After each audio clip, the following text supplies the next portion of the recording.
ఆవకాయ పట్టేసాము. Hi, hello అండి. ఎలా ఉన్నారు అందరూ?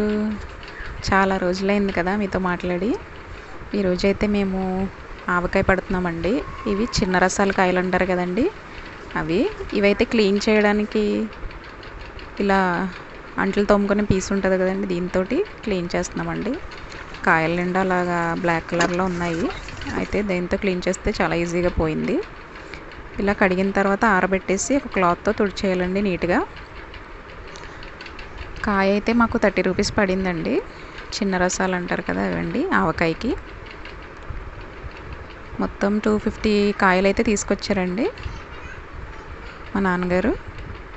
ఇలా కట్ చేసి ఆవకాయ ముక్కల్లా కట్ చేశారండి. ఇవైతే టెంకలు అయితే చాలా గట్టిగా ఉన్నాయండి, అస్సలు తెగలేదు.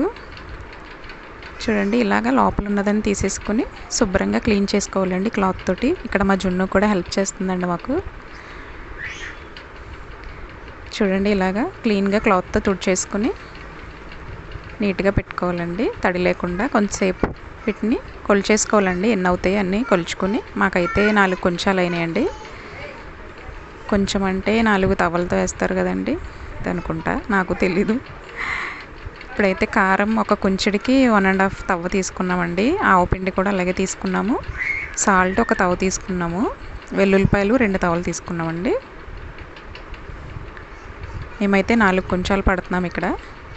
చూడండి, కొంచెం ఒక 4-5 స్పూన్స్ మెంతులు కూడా తీసుకున్నాము. ఇవన్నీ ఒక దాంట్లో వేసేసుకొని కలుపుకుంటున్నామండి. కారం, ఆవపిండి, సాల్ట్, మెంతులు కూడా వేసాము, వెల్లుల్లిపాయలు అన్నీ వేసి మొత్తం కలిపేసుకున్నామండి. ఒక వెడల్పటి గిన్నెలో తీసుకుని ఇవన్నీ ఒకసారి కలిపేసుకుని, తర్వాత కొంచెం ఆయిల్ విడిగా ఒక గిన్నెలోకి తీసుకుని అందులో మనం మామిడి ముక్కలు వేసుకోవాలండి. ఆరబెట్టాలండి కాసేపు నీడలోనే. చూడండి, ఇలాగా మొత్తం అంతా కలిసేలాగా కలుపుకొని అప్పుడు ఆయిల్లో కొన్ని ముక్కలు వేసుకుని ఆ కారంలో వేసుకోవాలి. మళ్ళీ అవన్నీ కారం, ఆవపిండి అన్నిటిలో కలిసేలాగా కలిపి వేరే గిన్నెలోకి.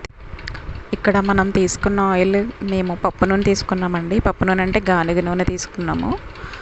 ఒక 4 కొంచాలకి గానుగ నూనెతో పట్టాము. వేరే ఇంకొక 4 కొంచాలు ఏమో వేరుశనగ నూనెతో పట్టామండి. చూడండి, ఇలాగా మొత్తం పిండి అంతా అంటుకునేలాగా కలుపుకొని లాస్ట్లో ఆయిల్ వేసుకోవాలండి ఫుల్గా. 3 రోజుల తర్వాత దీన్ని మళ్ళీ మనం ఒక దాంట్లో వేసుకుని మొత్తం కలిసేలా మిక్స్ చేసుకుని ఉప్పు కూడా సరి చూసుకోవాలి.